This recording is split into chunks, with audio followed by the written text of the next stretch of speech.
The year is 2003 and you have some money to burn. You go into a GM dealership and you start cross-shopping a Chevrolet Silverado, a Chevrolet Corvette, and a Cadillac XLR. But you are very indecisive and you just can't make up your mind. You want the top down of the XLR, the speed of the Corvette, and the capability of the Silverado. The executives at GM clearly had it figured out. All three of these models were being cross-shopped by all their customers. Which is exactly how this was born. This is the Chevy SSR, born from a concept car in 2000 during GM's retro design phase. Right alongside it, cars like the PT Cruiser and Ford Thunderbird. Internally, it came out of GM's design studios as part of their Heritage Meets Modern push, led by designers like Brian Nesbitt. The idea? Blend a 1940s hot rod, a convertible, and a pickup into one thing. It launched in 2003 with a retractable hardtop and Corvette DNA later on with an LS2 V8 and over 390 horsepower, but almost no real truck capability. GM thought they had a lifestyle vehicle, something fun, flashy, and different. Instead, they built one of the most confusing vehicles ever made. And today, we're finally figuring out what that thing actually is. Hello everyone and welcome to Performance on Wheels. My name is Todd, my son Austin and I, we make all sorts of videos on all sorts of different cars. Now, before we get as confused as the engineers are that developed this SSR, do us a favor and hit the subscribe button. That's because 95% of you are still not hitting the subscribe button. In the world of today's day and age where people cannot figure out their own personalities, this has the biggest personality disorder out of any vehicle that's ever been manufactured. A high-performance convertible pickup truck. And what's even crazier is this is one of the most expensive vehicles ever for GM to produce. It cost almost $200,000 per unit that rolled off the assembly line. And let me break that down for a minute. Between design, R&D, marketing, retooling the Lansing Craft Center, they were so many millions of dollars into the R&D of just getting this car out onto the road. And then when they only sold 24,000 of these between 2003 to 2006 with an MSRP between $40,000 and $60,000, it cost GM nearly $200,000 per unit that rolled off the assembly line. That's crazy. That is a huge, huge loss. But at the end of the day, I am so thankful that those risks were taken, because looking at these cars nearly 20 plus years later is really darn cool, and they're pretty darn cool to own. And we're going to get into some of those fun features and some of our opinions in today's video. Which we definitely have a lot of, starting here on the exterior with the whole front end. This is such an interesting front end. Many would say a face only a mother could love. It's very different, to say the least. It's wide, yet the cabin is narrow. It has these like retro looking headlights, yet modern looking rounded off fenders. Yeah, and if you pull up some pictures from the 1940s to mid 1950s Chevy Advance pickup trucks, you will start to see some similarities in the design that the SSR has, which was obviously where a lot of the inspiration came from. There's also a lot of the inspiration from the craftsmanship of that era that were brought into modern day SSR. For example, all of these crazy curves that you see on the fenders and hood, they're all metal. Crazy metal stamping, and because there's so many weird curves, Chevy actually had to use multiple factories to get the molds and the presses done to make all this happen. And another thing that's really interesting about the whole design, this is one of the very first ever GM vehicles to be 100% designed using a computer. Yes, that is right. Back in the day when computers would not be used for every single task in our lives, this was one of the very first cars. Before this, vehicles were hand-drawn by designers that would ultimately turn into clay sculptures and come into reality, where this was designed with nothing more than a computer. The side of the SSR is just as strange as the front. The body lines are all over the place, and you have the long sweeping trunk, tonneau cover, convertible top holder. And speaking of convertible top, some people might think this thing looks good, but I think there's probably more that will put this down in the category as the ugliest convertible that has ever existed. That would put it right in the same categories as vehicles like the Nissan Murano convertible, the Range Rover Evoque convertible, and there was even a weird Dodge Dakota. Dodge tried to make a convertible truck in the early 90s, so there's that as well. There's almost part of me that has always wondered if in some way, shape, or form they took the McDonald's logo into account when they were building this thing. It's not documented anywhere, but like, you have the McDonald's arch like this, and it's just weird to me that the two most common colors he came in were red and yellow. I'm loving it. Transitioning our way onto the back of the SSR, it's just as weird as every other angle, but I still think it's actually the best looking one. The SSR logo is pretty cool. Super Sport Roadster is what I think they were going for there. I love the center dual exhaust. And take a quick listen, because this might be the best sounding 5.3 I've ever heard.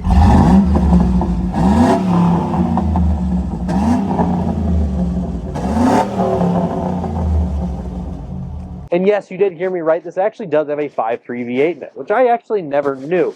In the early years, they originally launched the SSR with the 5.3 V8 paired to the 4L60. And since sales were so sluggish and slow, they decided that maybe this thing needs some more power, even more sportiness than it already has. So they tossed in the LS2, and they also tossed in the 4L65E, which is the transmission that was used in the Trailblazer SS, as well as the Saab 97X Aero, giving it even more robustness, power, and torque. Bumping that 0 to 60 down from around 8 seconds with the 5.3 to around a 5.5 second 0 to 60 with the LS2. If you really want to find the diamond in the rough, they did put a 6-speed in these for just a hot minute. Obviously only a 3-year production run and only 24,000 of those units being made. Very few have that manual transmission, but that would be the one to find. One with the LS2 and a 6-speed, that would be pretty darn cool. A mid to high 13-second quarter-mile time is where that would take it. Now, when they put that LS2 under the hood, they did have some issues with cooling because of, you know, lack of airflow. So they did have to rework the radiator, completely custom radiator. It's not like you can do a complete part swap in that regard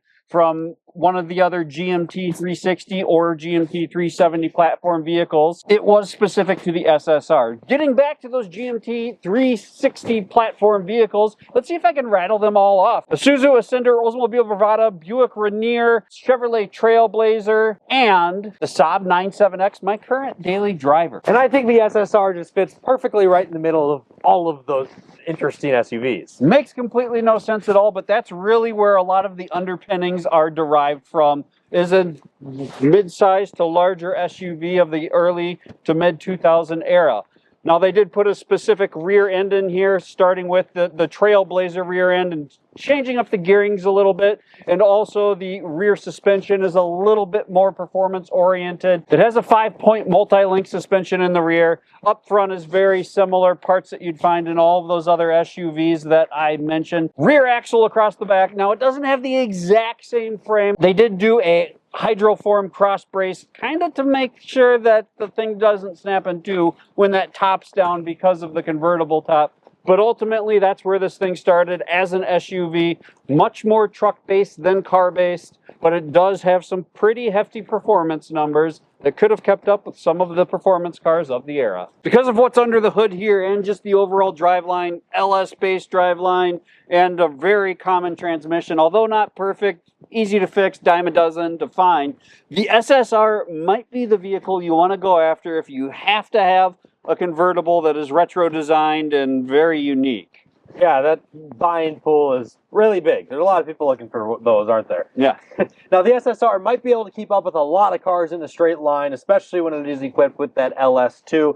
However, it might not be able to keep up with them in the corners. The SSR weighs in at just under 4,800 pounds, which is the exact same weight, essentially, as an all-wheel drive version of a Trailblazer SS. Where the rear-wheel drive version of the Trailblazer SS, which this is essentially exactly based on, weighs about 300 pounds less. That's crazy how heavy the SSR is. But speed isn't really what this thing was about. This is a roadster. This is meant to just get out and cruise the road, so let's get behind the wheel. Behind the wheel of the Chevy SSR. Man, this thing sounds really good. Right out of the factory, they specifically designed the exhaust system, supposedly in the SSR, to make it sound like a truck of the earlier generations, to make it sound like a classic hot rod muscle truck, and say they did a pretty good job of it. It's got a really meaty tone. Driving the Chevy SSR on the road is a lot more calm and composed than you would think. It's really comfortable. Great road trip car. I'd love to take this car on a road trip, and it gets so many looks and people turning their heads at it just because of how unique it is. And that uniqueness really carries on to sitting in here and just experiencing this thing, because from the outside it looks so wide with those wide fenders, but you sit in here and all you can see is that narrow hood, and you're up above those fenders so much that it's interesting that the interior feels more claustrophobic and smaller than like a C5, C6 Corvette. Like, my elbows are touching the passenger's elbows. My shoulder is against the door. It is really a small cabin in here, which is very strange for how wide and big it does truly appear. One of the things I really notice, especially when we take this thing around some corners, is that steering, especially when we're comparing it to ultimately what this is based off of, the Saab 97X and the Chevy Trailblazer. The steering feel inside of the Chevy SSR is much tighter. The suspension is also much more stable. It stays a bit more planted around corners, and you can definitely feel that it has a little bit of performance tuning that is added to it. The lack of body roll in comparison to a Trailblazer SS is pretty dramatic. It does handle quite well. And a big part of that might be just simply because of its weight. This thing is really heavy. Just the doors alone, for comparison, some of the heaviest doors that GM has ever made, 100 pounds a piece for these doors. They had to upgrade the hinges. They had to come up with a way to support that much weight. The hood, one of the largest pieces of stamped steel that GM ever put out. We even have steel bumpers front and rear. The amount of steel actually used on this body makes them really unique, but really bad for rust. Don't drive one of these in winter. Now, this wouldn't be a true SSR video if we did not at least drive it once with the top down. So I'm going to start the top sequence now. And while I do that, I need to bring up a couple of things that are just crazy about this convertible top. There are 13 electric motors that work in assisting the lowering of this top. There are 3 hydraulic pumps that are pushing fluid throughout it, and there are over 24 sensors to ensure that everything shuts and locks properly. And you guys better hit subscribe for us driving this thing in 30-degree weather with the top down. That top down sound is pretty good with that 5.3. It's got a great tone to it. Now, whether we're talking about city driving or highway driving, they did a really good job with the aerodynamics in the SSR. The overall amount of wind noise that comes into the cabin with the windows up and top down, very impressive. Can easily have a conversation with my passenger. I'm getting very little wind coming into my face. I'm just getting that little bit of hair kind of blowing up on the back of my head. It is very well designed, and it's quite comfortable in here with the top down. The sun feels great. The SSR is a whole lot of fun on the highway. And as we grab our half moon door handle and hop up on our running board that's 4 inches off the ground, we kind of get ourselves inside of the SSR. I must say that sitting behind the wheel is a more comfortable spot to be. If you're over on the passenger side, it does take a minute to get comfortable. A big part of that is the foot box is so small, so you always feel like you're slightly crooked, especially over on the passenger side. The transmission tunnel is just huge inside of this thing. Your arms fit a little better over on the driver's side, and I have to say the retro design is just really fun. It truly is. Everything from the chrome pop up and down locking mechanism to just the red paint or the body color matching paint that flows through the entire car, as well as down on the center console. It's fun. It makes you smile. When you have the top down, it's just a really fun head-turning vehicle. When you have the top up, because it's a hard top, it seems like you're just driving around in a coupe. It is weirdly cramped in here, however, for being a so-called pickup truck. It's really a small place to be.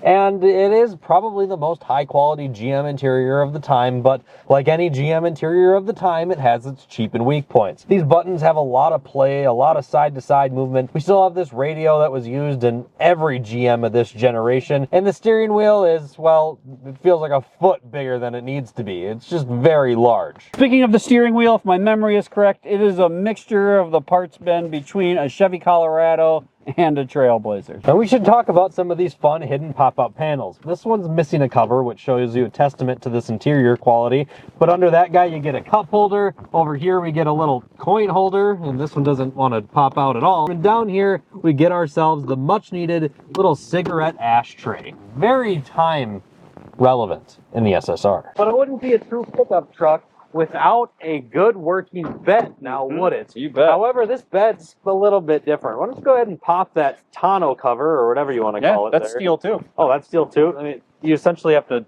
I think it's supposed to pop up. It's supposed to pop up. Truck We'll must get be a there. little worn out there, huh? So that essentially pops up like that. That's it, huh? But that means that this whole section in the front of the bed is for nothing but the convertible top. So this is all convertible top, completely pointless in storage. And then that's what you have for the bed. But the bed actually gets more narrow as it goes to the back of the truck. So it's wider in the front and more narrow in the back. And then there's no way to open the bed unless you go inside the inside, where you get another half moon handle that matches what you get on those doors. And that gets you your plastic covered bed with a couple of, I don't know, sliding lock rails and That's about it. For an upgraded option, they did have some fun things to bring the nostalgia back into the equation. You could get some real wood slats in there. And speaking of the convertible top that Austin mentioned, that was a co-developed part, all the engineering that went into that. The same company that put together the Mercedes SL of the time helped develop the SSR's hardtop. And there's not a ton of truck capability here. A towing capacity of only around 2,500 pounds. My Saab, as an example, that again is the same frame, has around an 8,000 pound towing capacity. So the sportiness that came with the SSR, a lot of the capability went right out the window. But this thing does handle a lot better than all those other GMT products. It really does. And the bed is nice to have. I mean, it's great for a road trip car. Like we mentioned when driving, it feels great for long trips. And you have the capability to fit all the stuff in the back that you could possibly need for it, as long as you can bear being as close to your partner in the passenger seat for that long. And huge shout out to Apple Ford Wiper Lake for supplying the SSR that we used in today's video. If you're interested in purchasing it, be sure to check out the link down in the description below, because this beautiful example only has just over 50,000 miles on it. Yeah, mid $20,000 range. Pretty sweet car. I do love how they brought the retroness and also some of that tech from, you know, the mid 2000s into a sweet vehicle. Don't be mistaken by the fake roll bars here. Those are just little plastic pieces integrated into the seat. But for example, there is a side impact airbag there, so you can drive in safety and style in your SSR. I think that this is such a unique vehicle, and it was so fun in that early 2000s era that had all these manufacturers screwing around and seeing what they could do and see what they could make work and make successful. It's sad that we're never going to get just these weird, corny vehicles ever produced again, just with now that all these manufacturers have access to social media and they can figure out what consumers want. And clearly this was not it, but it was so cool when they were testing the waters and randomly came up with this. The fact that you can go purchase something that looks like this, that is what it is. I mean, a truck, a performance car, and a convertible, or what the heck, right? But at the end of the day, building the Chevy SSR was a pretty poor decision by GM. Kind of like putting a weed store next to a gun store. However, in true American fashion, we can always wash it down with a hot dog. Thank you guys so much for watching this video today here on Performance on Wheels. We look forward to seeing you guys next time.